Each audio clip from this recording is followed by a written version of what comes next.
The Emergency Operations Center for Marion County is in full operation. We have staff here 24 hours a day.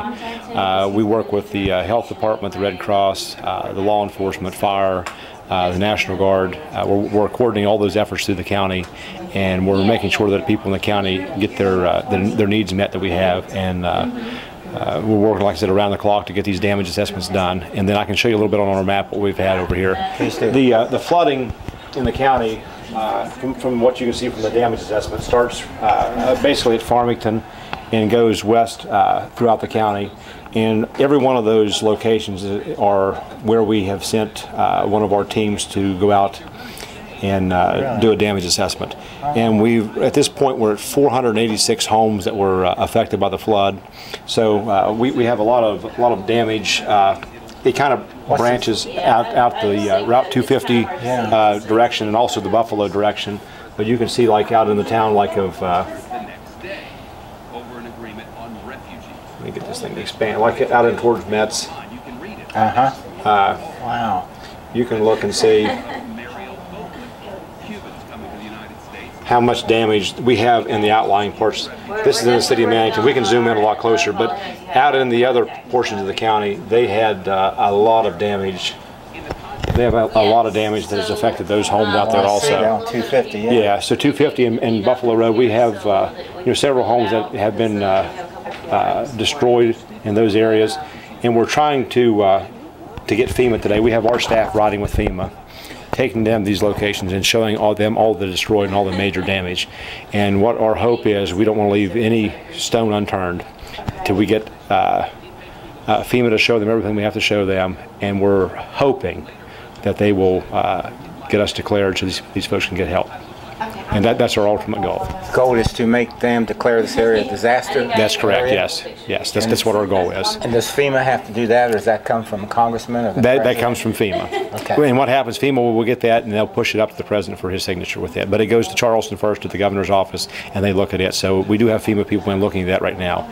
And the second portion of what we're trying to do, we have the National Guard troops in. We have a lot of troops working in here. We're trying to pick up the debris. We have a debris dump site at the old Ottomay landfill that we're working right now, and staging site. And we have multiple guard units in here working to get the debris taken out of the county. And what our plan is for the debris, we concentrated on the city streets of Mannington so we can get the fire trucks up and down the streets because we had so much debris. And now what we're going to work on, we're starting from Farmington westward, and then we're trying to work that all the way to the county line. So if somebody doesn't come to your house right away, we do have it, and we're trying to work that from east to west, and then we'll try to get that done. We're hoping to complete everything by next Wednesday with the debris pickup. Okay, a couple quick questions there. Will you be responsible for contacting the private contractors to remove the debris from the staging site? Is that under your preview? Yeah, correct. How that works, the county commission will go out to bid. We do an emergency bids, and we will get contractors to remove the debris and take it to the landfill at Meadowbrook. And also now with FEMA doing the assessment house to house with your staff going with them, how far along are you in that, and how further along will you need to go to complete the estimate? Well, yesterday they were running a little bit behind. They completed 35 estimates yesterday, so we're hoping we can get them in all the areas that had the major damage where they can see that, so they can make up a determination whether or not we can get declared. Do they have a timeline for themselves as to when they want to get all the estimates in, or all the information in to make an assessment? No, they have never given us a timeline on when they wanted to do that, but I'm sure it's as soon as possible. And how many people do they have here in order to help and to do this? They sent 7 people with FEMA, and so they have 2 vehicles out. We have 1 county vehicle and 1 vehicle from FEMA, and they're traveling as a group, and they're making the decisions, if it's major damage or destroyed, and they're looking at these homes to ensure that we have enough damage to be qualified for a disaster declaration. Okay. You seem to organize very, very fast and get the show on the road within an hour or so when the disaster struck. How was it that you were able to respond so quickly, Chris? Well, we started about 11 o'clock on Friday night when the disaster happened. We mobilized our Emergency Operations Center here, and we started with the water rescues.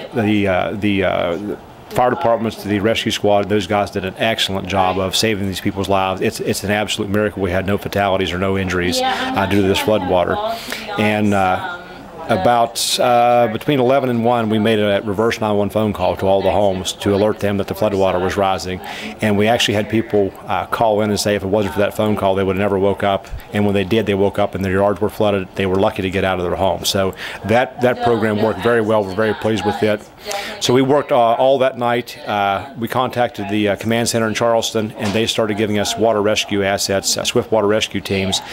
They came from all over West Virginia, and they all mobilized and came to help remove these victims.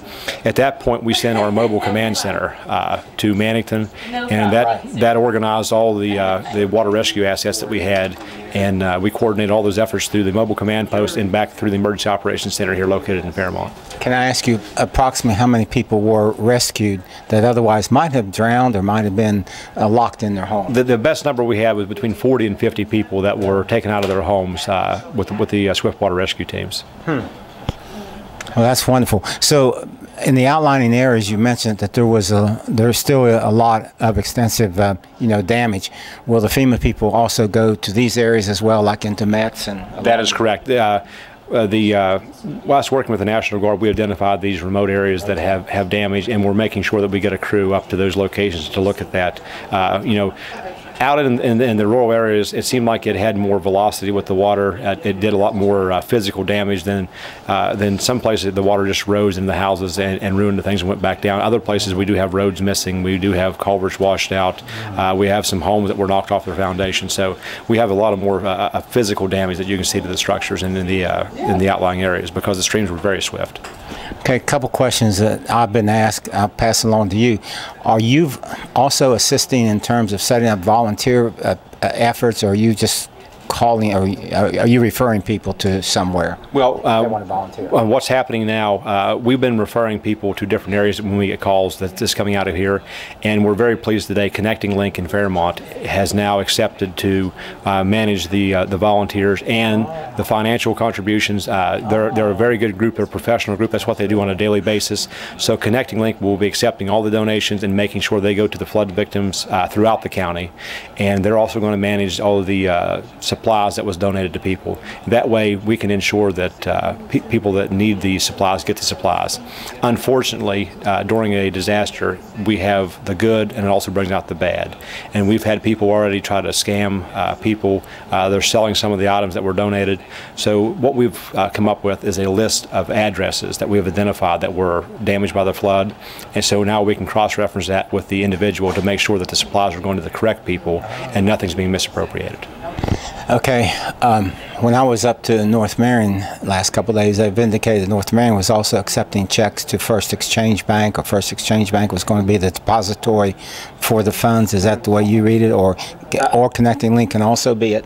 Yeah, you know how it's going? Well, I'm not sure what was organized before this, but right now at this point for the entire county, Connecting Link will be the hub for that, and we will have the supplies located at 617 Virginia Avenue in let me start that over. 617 Virginia Avenue in Mannington will be the location where the supplies will be given out by the Connecting Link individuals. And what their mission is to give this equipment and supplies to people that need it, regardless of any kind of financial. If you're rich or poor, it doesn't matter. If you need the supplies, that's what it's there for, and we're going to make sure that people that need the supplies get the supplies. Okay, let me continue to kind of clarify this just slightly.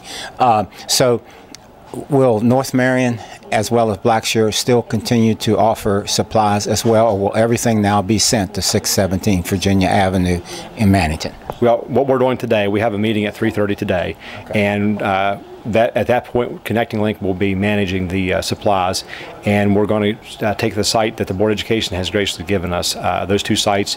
In the next few days, we're going to phase them down and close them up and move those supplies to Virginia Avenue, and that way things will be in one central point where everybody can get the supplies. Cool, okay.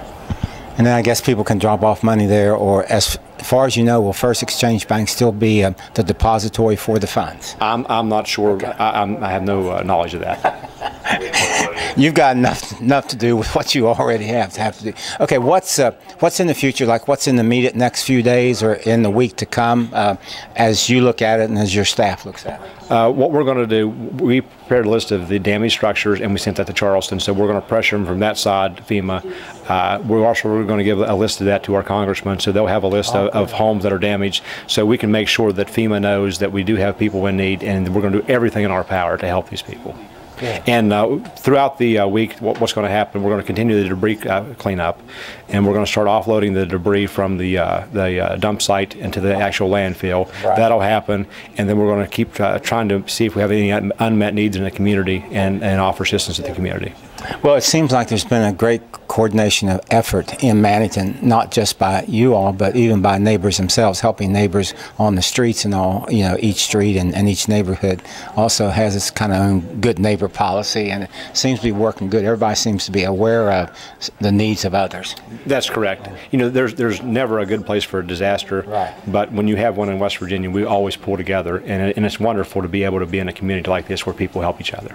Now, I heard also this is not the first time that you've coordinated a disaster. Of course, you were with the snow last year, but a couple of years ago with the Prickett's Ford flood off, where you had to call in the West Virginia Army National Guard. So you've become a pretty good hand at this. And what's the key to running a successful recovery operation when a disaster occurs, Chris? Well, the key to the whole thing is having one point where everything comes through. Every day, everybody meets in the Emergency Operations Center here. We work as a team. There's no actual leader. We all work as a team, make decisions as a unified group, and that really works out for us because everybody's on the same page. We're all preaching the same message to everybody, and that's the best way to work a disaster, is work it through one operation, and we make sure that everybody's needs are met. Good. Okay. Is there anything else we need to say or you need to mention that? Well, I would like to thank everybody involved with helping this here. I would really like to thank my staff. Manningament County Emergency Management came down and worked every day with us for the past week. So we have a lot of good people here. The fire departments, EMS, the police department's done a wonderful job. I'd like to thank all of them for helping us. Okay. Thanks very much, Chris. Thank you.